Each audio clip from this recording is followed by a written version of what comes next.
সুপ্রিয় দর্শক, স্বাগত সবাইকে নারায়ণগঞ্জ সিটি কর্পোরেশন নির্বাচন নিয়ে আমাদের এই সরাসরি আয়োজন ভোটের চিত্রে। আমরা সকাল থেকেই নারায়ণগঞ্জ সিটি কর্পোরেশন নির্বাচনের যে আয়োজন সে আমরা ফলো করছি, আমরা দেখছি খুবই স্বাভাবিক পরিস্থিতি, কোনো অপ্রীতিকর ঘটনার কোনো খবর নেই, শান্তিপূর্ণ সুষ্ঠু এই ধরনেরই খবর আসছে এবং প্রতিদ্বন্দ্বী প্রার্থীরা সুন্দরভাবে ভোট দিয়েছেন।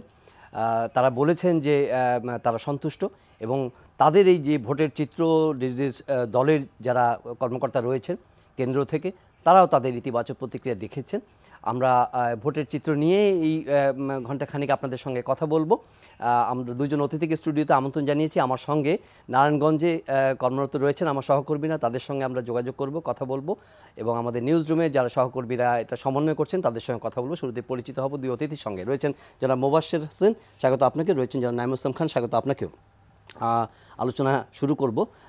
শুরু করার আগে আমরা ভোটের চিত্রটা একটু দেখে আসি কেমনভাবে ভোট হচ্ছে নারায়ণগঞ্জে।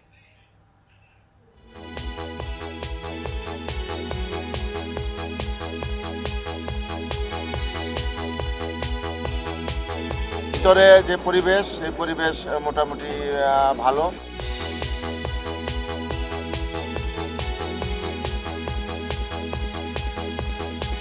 আমি সবসময় একই কথা বলে এসেছি, আমি জনতার রায় মানতে প্রস্তুত।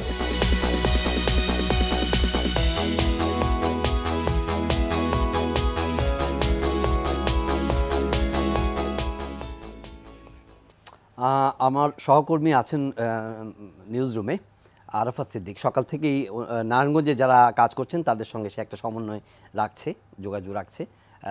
আরাফাত, আমাকে শুনতে পাচ্ছেন? জি জি। হ্যাঁ, আপনি তো সংবাদ কক্ষে কাজ করছেন সকাল থেকেই আমাদের সহকর্মীরা আপনাকে সংবাদ পাঠাচ্ছেন, ভিডিও পাঠাচ্ছেন, নানা রকম প্রতিক্রিয়া আপনি পাচ্ছেন। আপনার কাছ থেকে আমরা আপনার অনুভূতির কথা জানতে চাচ্ছি যে এই সকালের এই নির্বাচনের যে পরিবেশটা, এর আগেও আপনি ইলেকশন কমিশনও কভার করে আসছেন অনেক দিন ধরেই, আপনার কাছে কেমন মনে হচ্ছে? নির্বাচনের বৈচিত্র্য বা ভিন্নতা কি?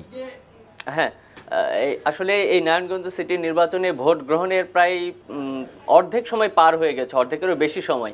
এবং এই যে বিগত কয়েক বছর ধরে যে আমরা স্থানীয় নির্বাচনগুলো কভার করেছি বা যে বিষয়গুলো দেখেছি, যে ভোট গ্রহণের প্রথম 1-2 ঘন্টা মোটামুটি একটা সুষ্ঠু পরিবেশ থাকার পরে বিভিন্ন রকম অপ্রীতিকর ঘটনার খবর পাই।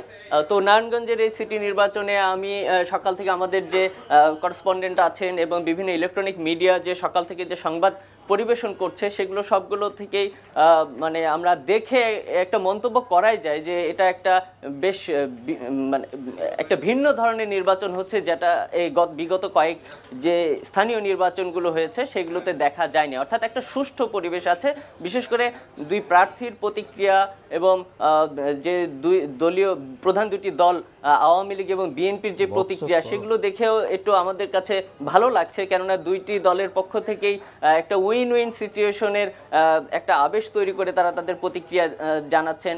যেখানে বিএনপির রুহুল কবির রিজভী আহমেদ বলেছেন যে নির্বাচন সুষ্ঠু হচ্ছে, কোনো অপ্রীতিকর ঘটনা ঘটছে না এবং এই পরিবেশটা তারা অব্যাহত দেখতে চান। বিএনপির এই প্রতিক্রিয়ার পাশাপাশি আওয়ামী লীগের মাহবুবুল আলম হানিফ সাহেব উনি মন্তব্য করেছেন যে নির্বাচন ভালো হচ্ছে এবং আইভি সমকক্ষ কোনো প্রার্থী নেই। অর্থাৎ দুই পক্ষই সন্তুষ্ট, ইভেন প্রার্থীরাও বলছেন, পর্যবেক্ষকরাও বলছেন ভালো। এবং এ ধরনের নির্বাচন আমরা বেশ কয়েক বছর দেখিনি, বেশ ভালো, ভোটার উপস্থিতি খুব ভালো। এবং স্থানীয় নির্বাচনে যেটি হয় যে একেবারে বাড়ির পাশে কাউন্সিলর প্রার্থীরা দাঁড়ায় এবং অনেক কাউন্সিলর প্রার্থীরাই মূলত ভোটারদেরকে ভোট কেন্দ্রে নিয়ে আসেন এবং ভোটাররা নির্বিঘ্নে এখন পর্যন্ত ভোট গ্রহণ তারা প্রয়োগ করছেন এবং ভোট নেওয়া হচ্ছে। কোনো ধরনের আইন শৃঙ্খলা পরিস্থিতি বেশ ভালো। সব মিলে আমি যদি মন্তব্য করতে চাই, খুব ভালো একটা নির্বাচন হচ্ছে এখন পর্যন্ত। এখন শেষ পর্যন্ত ফলাফল পাওয়া পর্যন্ত আমরা দেখি যে এই পরিবেশটা কিরকম হয়, সেই বিষয়টা আমরা। ধন্যবাদ আরাফাত সিদ্দিক। যেমন Naimul Islam Khan, so far so good, মানে so far it was a dialogue যেটা সাম্প্রতিক সময়ের টেলিভিশনের টকশোগুলিতে প্রতিদিন এই মন্তব্যটা হয়েছে, কিন্তু খুব ইন্টারেস্টিংলি এটা কমন মন্তব্য ছিল যে প্রার্থী দুইজনই এক ধরনের নির্ঝঞ্ঝাট প্রার্থী, মানে কোনো বড় ক্লিন ইমেজের আমরা যেটা বলি, মানে মানুষের কাছে গ্রহণযোগ্য প্রার্থী যে দলেরই হোক, কিন্তু তাদের নিয়ে কোনো বক্র উক্তি বা নেতিবাচক তেমন কিছু করার খুবই নাই। আগ্রাসী মনোভাব না, তাদের করে একেবারেই তারা মাস্তান পালন করেন এরকম কেউ বলে না। So it was a fantastic মানে মানে প্রতিদ্বন্দ্বিতা একটা নির্বাচনে, এবং নির্বাচনটার পুরো ক্যাম্পেইন টাইমটা, আজকে নির্বাচনে আপনার কোঅর্ডিনেটর, নিউজরুম কোঅর্ডিনেটর যা বলছেন, এভরিডে আমরা নারায়ণগঞ্জ থেকে এই রকমই আভাস পাচ্ছিলাম। সো তার মানে এটার ধারাবাহিকতা আছে বলে এই পর্যন্ত, যেহেতু দিনের অধিকাংশ সময় ভোট গ্রহণ হয়ে গেছে, বাকি যেটুকু সময় আছে আমরা দৃঢ়ভাবে আশাবাদী হব যে আগামী জাতীয় নির্বাচনের আগে এই নির্বাচনটা হবে আমাদের জন্য একটা আদর্শ। যদি এই আদর্শটা আমরা স্ট্যাবলিশ করতে পারি, তাহলে আমাদের জাতীয় রাজনীতির ক্ষেত্রে মানুষের দাবি হবে যে ক্যান্ডিডেট চাই বিতর্কের বাইরে এরকম, নির্বাচনের ক্যাম্পেইন চাই নারায়ণগঞ্জের মতো, ভোট গ্রহণও চাই নারায়ণগঞ্জের মতো। আমরা যদি নারায়ণগঞ্জে পারি, সারা দেশে পারবো না কেন? কিন্তু মহসিন ভাই, আমরা ট্র্যাডিশনালি যে নির্বাচনী চিত্র দেখি সেটা যে ভিন্ন, এই আলোচনায় আমাদেরকে উজ্জীবিত করছে না আলোচনা, কিন্তু খুব একটা আলোচনার মধ্যে খুব একটা কি বলে যে প্রাণ বা এনার্জি কি পাওয়া যাচ্ছে যে না এত ভালো নির্বাচন হচ্ছে, আমরা আলাপ করবো কি না। আমাদের অভ্যাসটা অন্য জায়গায় চলে গেছে, যে ফুটবল খেলা হচ্ছে গ্যালারিতে মারামারি হলো না, তাহলে ওইটা কি ফুটবল খেলা হলো নাকি? কারণ ফুটবলের সাথে এক্সট্রা ফুড আমরা ওইটা পাই, কিন্তু মজা করে বলছি না, ঠিকই আছে আপনার কথা। বাংলাদেশে আপনার কি বলে এত বড় একটা ইলেকশন হচ্ছে, সেখানে মারামারি নাই, এটা কিভাবে সম্ভব? এইটা যে সম্ভব, আমরা যে ডেমোক্রেসির প্র্যাকটিসের ভিতর দিয়ে যে একটা অন্য জায়গায় পৌঁছাচ্ছি। আমি ভাইয়ের কথাতে একটা জায়গায় নিয়ে আসি, this is the first time একটি বিরোধী দল প্রতিনিয়ত একটি কথা বলেছে যে আমরা কোনো অবস্থায় ইলেকশন থেকে উইথড্র করে আনবো না। এই শব্দটা কিন্তু আমাকে প্রচন্ডভাবে নাড়া দেয়। কি কারণে?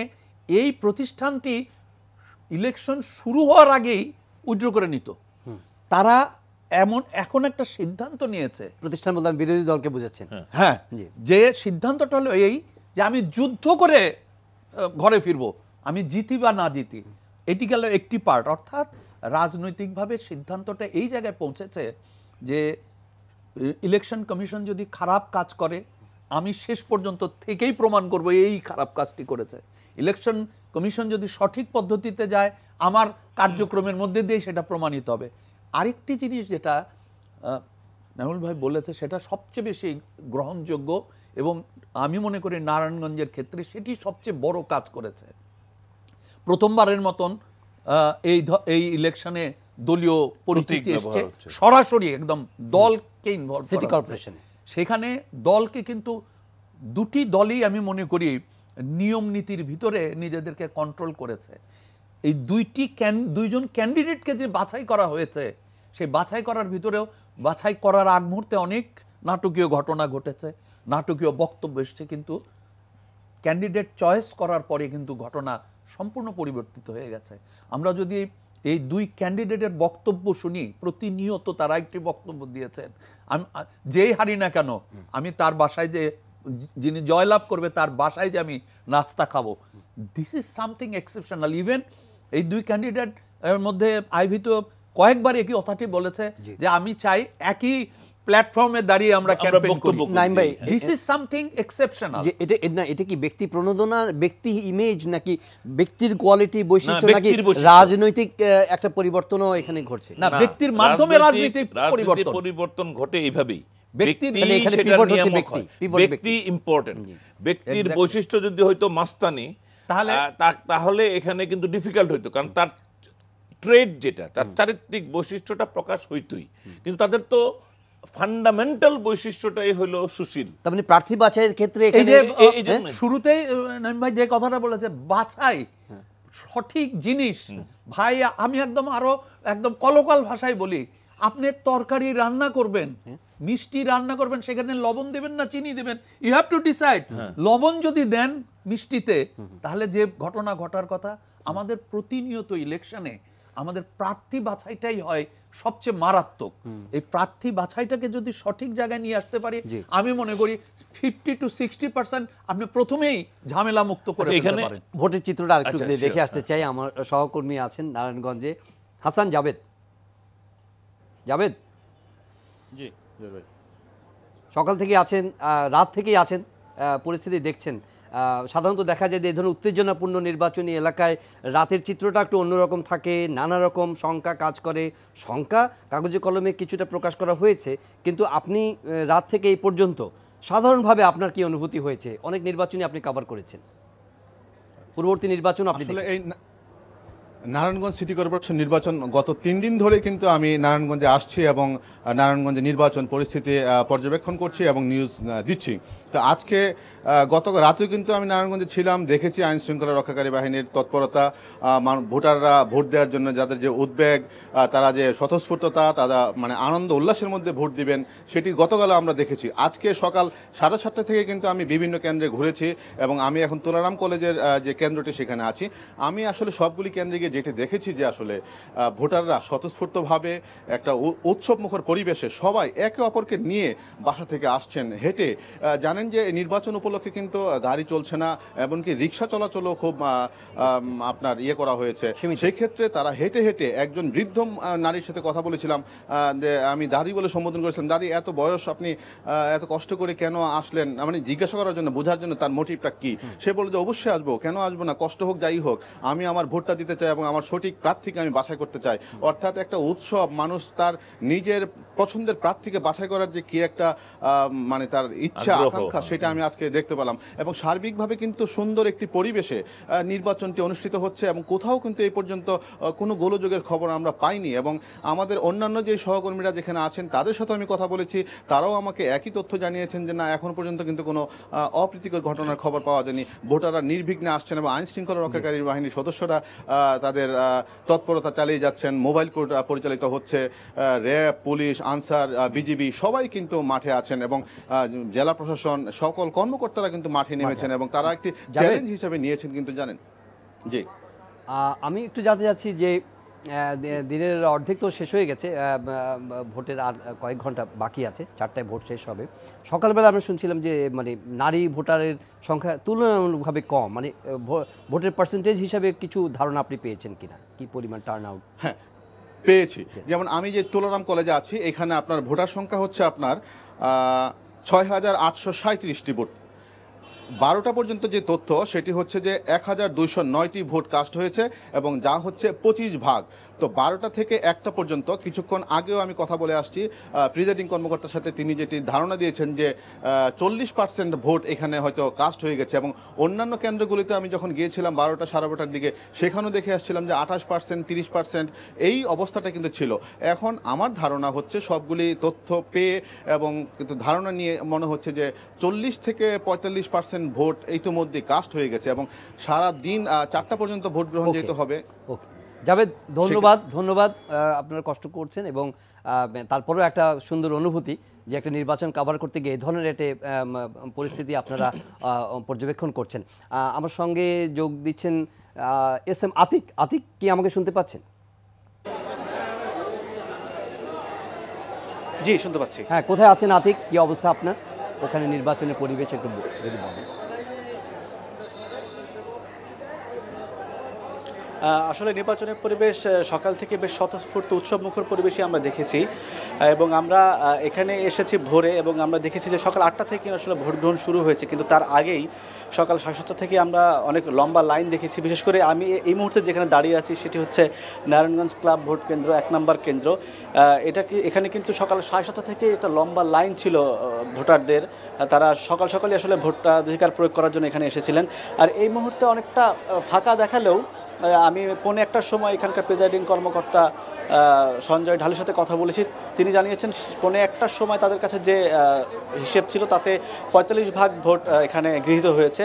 সুতরাং ভোট গ্রহণের হারটি বেশ ভালো, এটা বলা যায়। আর আপনি জানেন যে বিকেল 4টা পর্যন্ত বিরতিহীনভাবে ভোট গ্রহণ চলবে।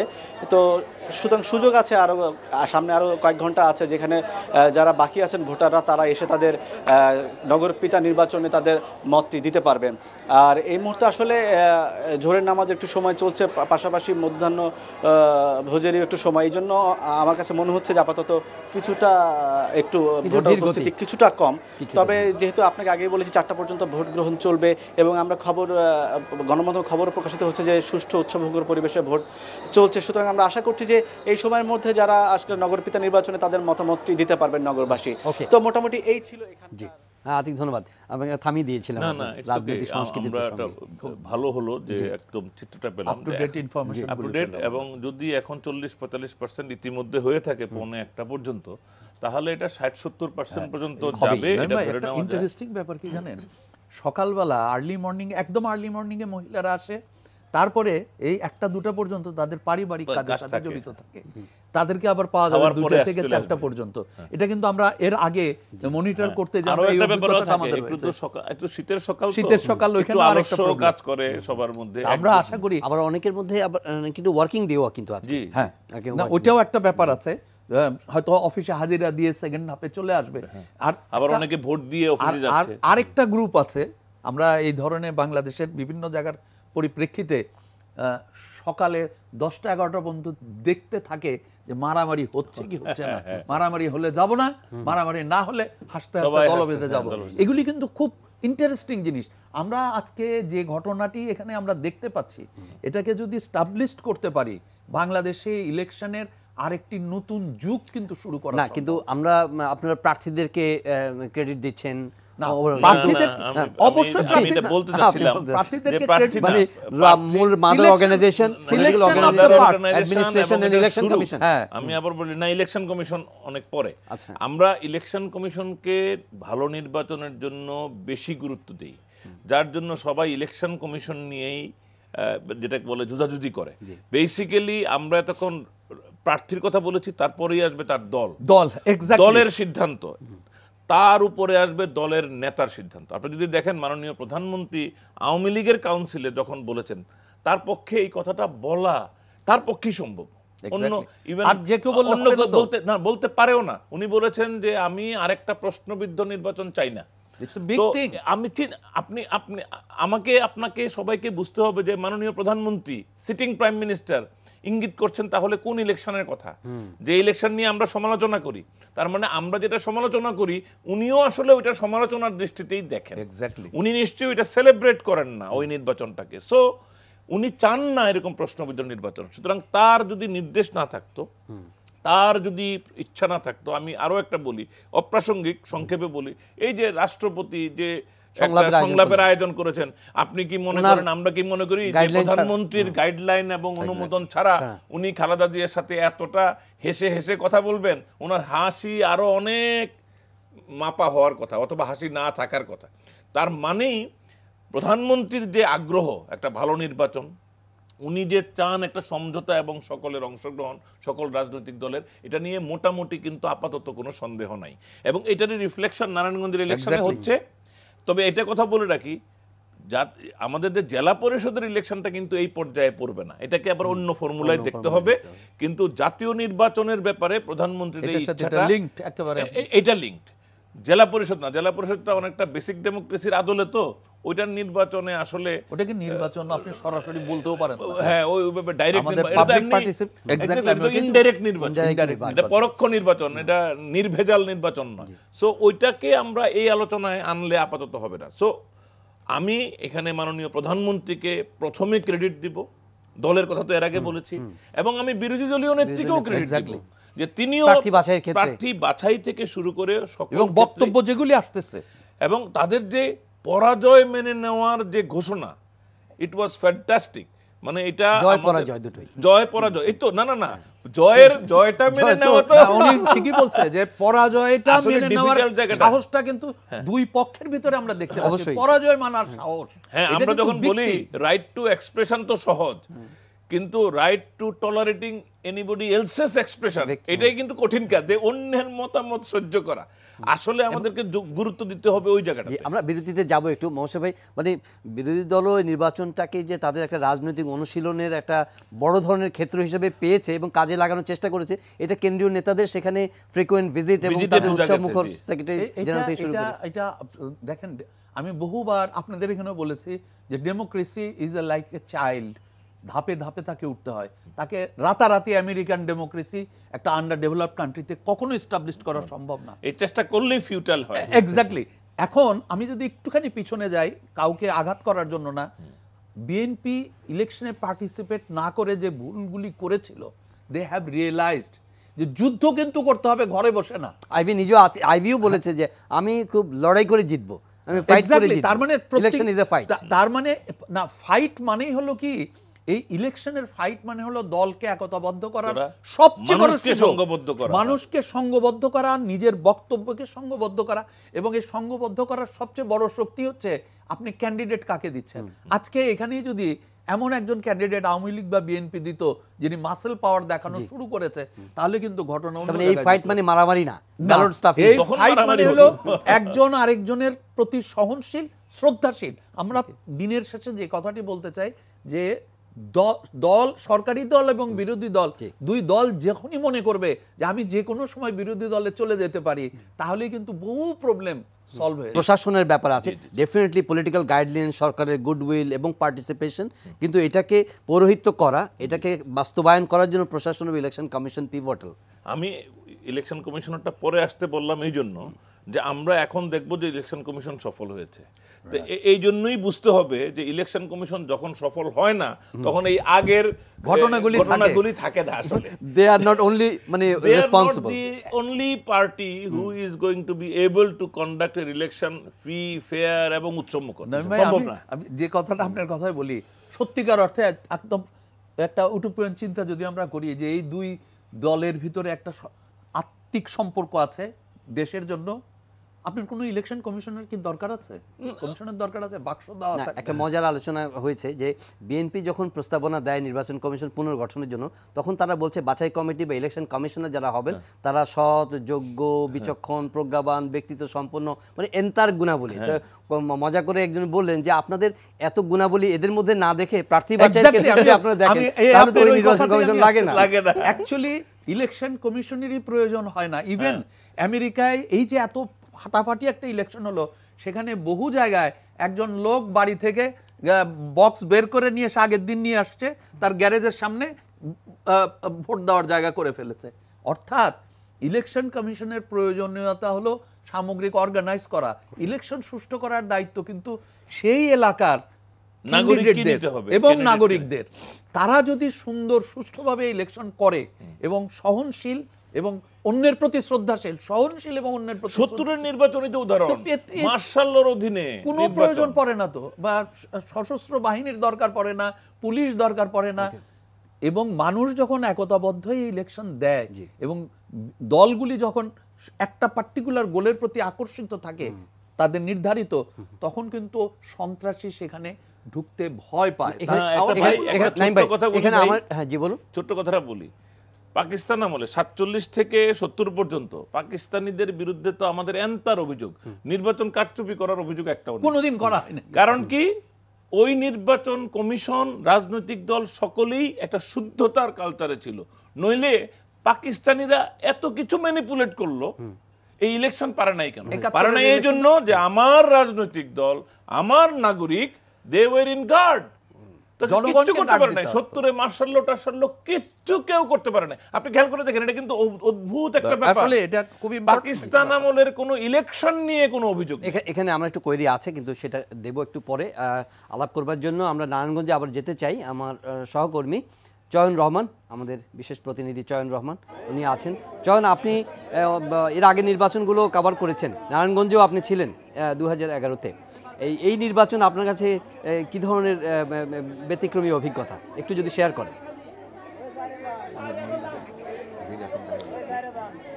হ্যাঁ, যেমনটি বলছিলেন 2011-তেও আমরা যেমন দেখেছি যে ভোটের যে নারায়ণগঞ্জে যেরকম সংখ্যা ছিল ভোটের ঠিক আগের পরিস্থিতিতে এক ধরনের উত্তাপের একটা পরিস্থিতি ছিল, ঠিক এবারে ঠিক ওই প্রার্থীগত ব্যাপারে উত্তাপ না থাকলেও এক ধরনের ভোটারদের মধ্যে সন্দেহ সংশয় ছিল কাউন্সিলর বা বিভিন্ন জায়গার প্রার্থীর ব্যাপারে।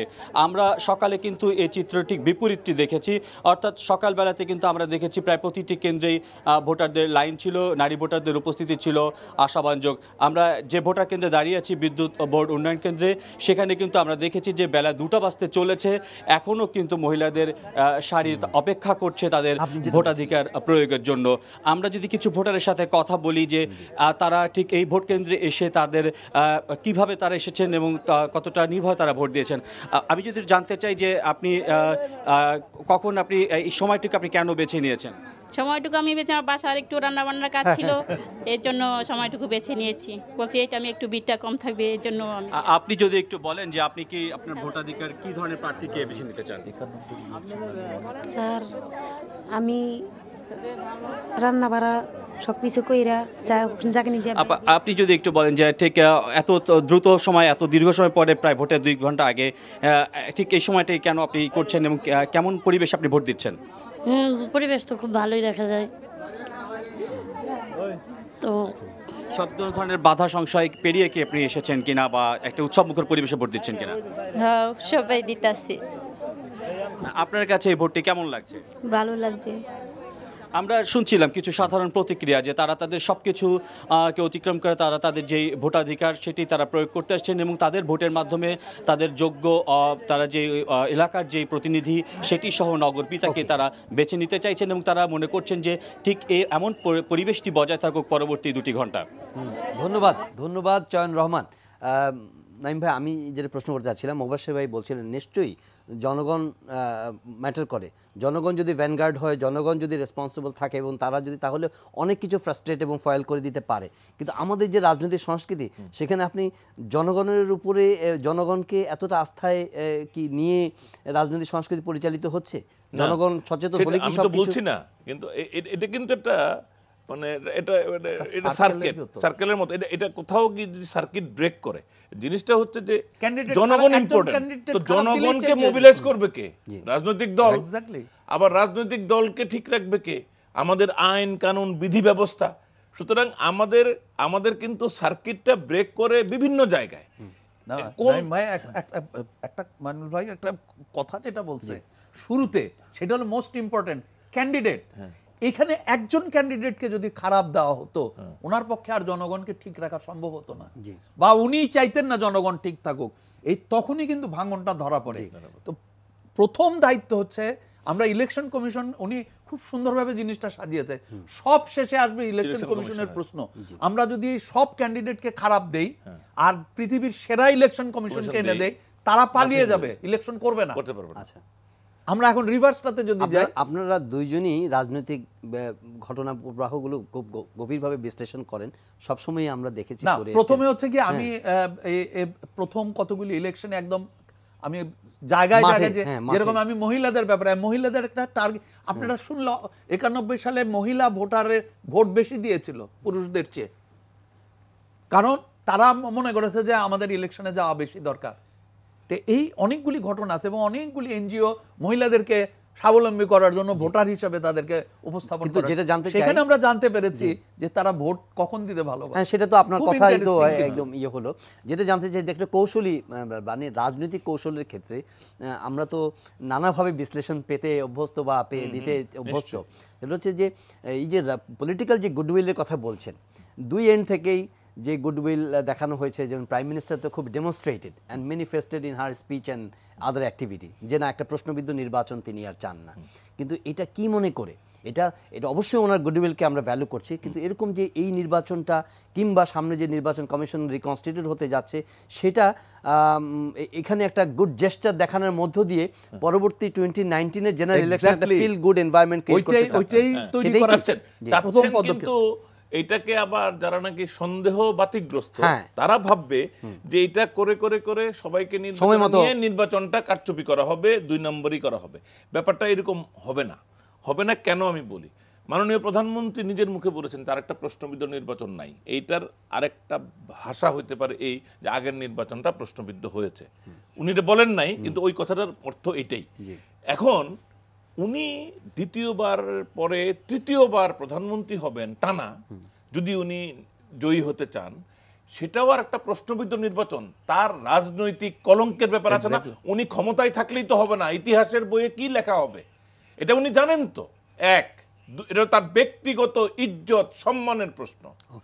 1, 2, ওনার পিতা বাংলাদেশের জাতির জনকের 100তম জন্মবার্ষিকী, এই যে সেন্টেনিয়াল সেলিব্রেশন, এইটা উনি একটা অগণতান্ত্রিক পরিবেশে করতে চাইবেন? একটা গণতন্ত্রের মহান পুরুষের 100তম জন্মবার্ষিকী, তার স্বাধীন দেশ, যেই দেশের আবার সুবর্ণ জয়ন্তী উৎসব হবে ইলেকশনটার পরে, এই দুটো সেলিব্রেশনেরও দায় ওনার কাছে। উনি এটা পৌরোহিত্য করতে চান, উনি জয়ী হতে চান। কিন্তু এখন অনেকে মনে করে উনি জয়ী হতে চাইলে তো হইল না, সেটা যেন তেন ভাবে নয়, উনি জয়ী হতে চান, এটা যে কোনো রাজনৈতিক দলের এটাই রাজনীতি করেই তো এটার জন্য। কেন উনি ওনার সর্বাত্মক কৌশল ব্যবহার করবেন জয়ী হওয়ার জন্য। কিন্তু এখানে বিরোধী দলকে বুঝতে হবে, তারা যদি মাঠে তাদের নেতা কর্মীকে সুস্থ সবল দেহ মন নিয়ে কাজে নামাতে পারেন, যারা নাকি আসলে অধিকাংশই মামলার ভয়ে দূরে, শারীরিকভাবে পঙ্গু, কেউ মারা গেছেন, কেউ আর্থিকভাবে পর্যুদস্ত, তাদেরকে তো হিলিং এর সময় দিতে হবে। এটাই বিএনপি দিচ্ছে, কিন্তু এখন আর কর্মসূচি দিচ্ছে না। কেন দিচ্ছে না? এই জন্য তাদের হিলিং হইতে হবে। এখন এই যে তারা যে ক্ষতিগ্রস্ত হয়েছিল, কেন হয়েছিল? আমরা বলি ভুল, বিএনপি প্রকাশ্যে ভুল বলা সম্ভব না, তারা ভুল বলে না, কিন্তু তাদের কর্মসূচির ধরনটা এরকম ছিল যেখানে গভর্নমেন্ট চাইলেই মানে টেরিবল সব মামলা করতে পারে, ক্রিমিনাল সব মামলা, এবং করেছেও তাই। এই জায়গায় যদি বিএনপিও ক্ষমতায় থাকতো তারাও তাই, তারা এই জিনিসটাই করতো। সো এই জিনিসটা তাদের একটা মিস্টেক হয়েছে, যেটা ভাই বলেছেন। আমি এখন বলবো যে তারা যদি এই রিপেয়ার মেকানিজম থেকে ইলেকশনে যান, নইলে শেখ হাসিনা যে বলেছেন যে এখন থেকেই তার দলকে ক্যাম্পেইন করতে বলেছেন এই জন্য যে ইলেকশন তো ডিফিকাল্ট হবে, এটা তো সহজে পার পাওয়া যাবে না। সুতরাং উনি সবাইকে এখনই কাজ করতে বলেছেন, তারপরে উনি সার্ভে করবেন কার কাজে সম্ভাবনা জয়ের বেশি, কে কম্পিটিশন হলে জিতবে, সেটা বুঝে উনি নমিনেশনও দিবেন, এবং কম্পিটিটিভ ইলেকশন দিয়েই উনি চাইবেন যে ওনার দল যেন বিজয়ী হয়ে আসে। আসি আপনার কাছে আমাদের সহকর্মী হাসান মাহমুদ, উনিও আছেন, গত রাত থেকেই আছেন নারায়ণগঞ্জে, তার কাছ থেকে তার অভিজ্ঞতার কথা একটু শুনতে চাই। হাসান, আমাকে শুনতে পাচ্ছেন? জি হ্যাঁ, আমি দেখছি আপনি প্রতিটা বুলেটিনেই আপনি নির্বাচনী খবর দিচ্ছেন এবং ভোট কেন্দ্রগুলোর চিত্র তুলে ধরেছেন। আমাদের এই অনুষ্ঠানে ভোটের চিত্রে আপনার অনুভূতির কথা শুনতে চাই। কি দেখলেন সকাল থেকে, আপনার কাছে কেমন লাগছে পুরো পরিবেশটি? আমি আসলে গতকাল রাত থেকেই বলতে চাই যে গতকাল রাত থেকে আসলে আমি অবস্থান করছি, এবং বিকেলবেলা থেকে যেই মানুষের মধ্যে যে অনুভূতি দেখেছি যে নারায়ণগঞ্জ শহরটা রাতের মধ্যে এক ধরনের যে ভোট হবে আগামীকাল সকালে, সে ধরনের একটা পরিস্থিতি কিন্তু এখানে তৈরি হয়েছে। এবং সাধারণত যে ভীতিকর পরিস্থিতিগুলো থাকে ইতিপূর্বে আমরা বিভিন্ন নির্বাচনে যেভাবে দেখেছি, কালকে কিন্তু আমাদের মধ্যে বা মানুষের মধ্যে সেরকম কোনো ভীতিকর অবস্থা আমরা দেখিনি। পাশাপাশি আমরা এই রাতের বেলায় দেখেছি বিজিবি টহল দিয়েছে, শৃঙ্খলা রক্ষাকারী বাহিনীর অন্যান্য সদস্যরাও কিন্তু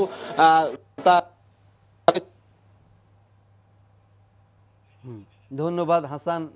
কিছুটা যান্ত্রিক সংযোগে আমরা আবার চেষ্টা করব হাসানের কাছে যাওয়ার জন্য। মুবাশশির ভাই, আমরা যে আলোচনা করছি আমরা কিন্তু একটু কি বলে যে একটু মানে উচ্ছ্বসিত এই কারণে একটা ভিন্ন ধর্মী নির্বাচনী পরিবেশ আমেজ দেখে আমাদের ভালো লাগছে, এবং সে কারণে নারায়ণগঞ্জের উন্নয়ন, স্থানীয় সরকার, এই মেয়র কি করবে না করবে বা কেমন মেয়র আমরা চাই, ওই আলোচনা চাইতেও আমরা পরিবেশ নিয়ে বেশি আলোচনা করছি প্রতীকী অর্থে আর কি। এমনি আপনি যদি নারায়ণগঞ্জে দিয়ে ফোকাস করেন, শুধু দুজন ভালো মেয়র প্রার্থী কি নির্বাচনী মনোযোগের কেন্দ্রে আছেন, নাকি এখানে যারা কাউন্সিলর প্রতিদ্বন্দ্বিতা করছেন কাউন্সিলর পদে, এখানে কিন্তু নানা রকম আলোচনা, নানা রকম কি বলে সংশয় আছে বা ছিল। হ্যাঁ, এই সাকসেসফুল একজন মেয়র নির্বাচিত হবেন, উনি কি একটা সুন্দর নগর উপহার দিতে পারবেন?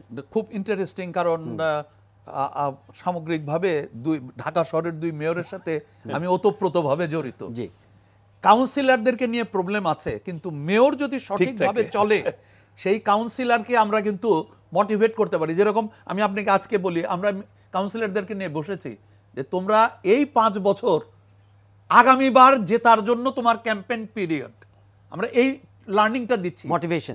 মোটিভেশনটা কি? এই 5 বছর হচ্ছে আগামী বছরের ক্যাম্পেইন পিরিয়ড, যাতে সরাসরি তুমি ইলেক্টেড হতে পারো। সো এই বছর স্বাভাবিকভাবে যে কাজ করতে তার চেয়ে অনেক বেশি ভালো কাজ করতে হবে, এবং মেয়র স্বয়ং তোমার পাশে দাঁড়িয়ে আছে। আমরা দুই মেয়রকে এইটাও বলেছি যে আগামী বছর থেকে 2017 থেকে councillor of the month, councillor of the year, good reward সহ প্রয়োজনে তাদেরকে বিদেশে বিভিন্ন সিটি কর্পোরেশন দেখানোর ব্যবস্থা বলেছে, আমরা পর্যন্ত করে দিতে রাজি আছি। বিশ্বের বিভিন্ন জায়গায় তার ফ্যামিলি নিয়ে যাবে, সিটি কর্পোরেশন দেখবে, মোটিভেশনের অনেকগুলো রাস্তা আছে, এবং we are going to do it. এই কাউন্সিলরগুলাই কিন্তু আসল শক্তি, এই কাউন্সিলরগুলি কিন্তু ডেভেলপমেন্টকে ধ্বংস করতে পারে, ডেভেলপমেন্টকে যা করা হচ্ছে তার চেয়ে অনেক বেশি করতে পারে। আমরা সম্প্রতি অতীত অভিজ্ঞতা তো কাউন্সিলররা নানা রকম অপকর্ম সন্ত্রাসের সঙ্গে জড়িত। একটা ইন্টারেস্টিং কথা বলি, আমাদের ইনস্টিটিউটের সহযোগিতায় খোকন সাহেব 31টি পার্ক অ্যান্ড খেলার মাঠ ডেভেলপ করছে। সেখানে 70টি ফার্ম, আমাদের আর্কিটেক্টদের 70টি ফার্ম, অলমোস্ট 100 জন আর্কিটেক্ট ইনভলভ। বাংলাদেশের ইতিহাসে এই ধরনের কাজে, সিটি কর্পোরেশনের কাজে পাবলিক হিয়ারিং, আমরা কি পাবলিক হিয়ারিং করেছি, মেয়র সাহেব সহ সকাল 10টার সময় বসেছি, 5টা পর্যন্ত কাউন্সিলরদের মতামত নেওয়া হয়েছে ইন্ডিভিজুয়ালি এক একটি মাঠ নিয়ে, এবং ওনাদের গ্রহণযোগ্য প্রস্তাবগুলি ইনকর্পোরেট করা হয়েছে। আর্কিটেক্টরা সেগুলি পিক আপ করেছে, কারণ ওই জায়গায় ওনারাই জানেন কি প্রয়োজন।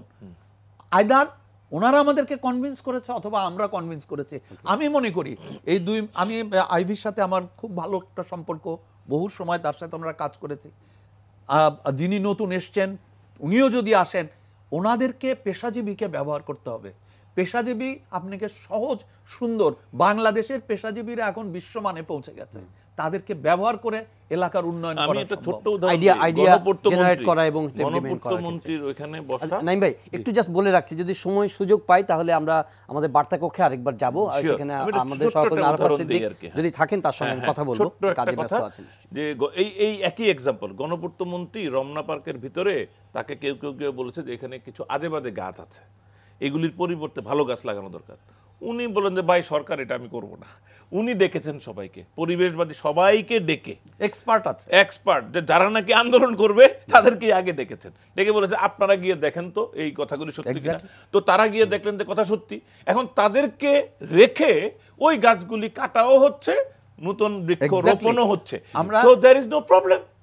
তো এই যে অংশগ্রহণমূলক সিদ্ধান্ত, এগুলির যে চর্চা শুরু হয়েছে, আমরা কিন্তু খেয়াল করি না, মিডিয়াতে এগুলি আরো বেশি কাভার্ড হওয়ার মতো।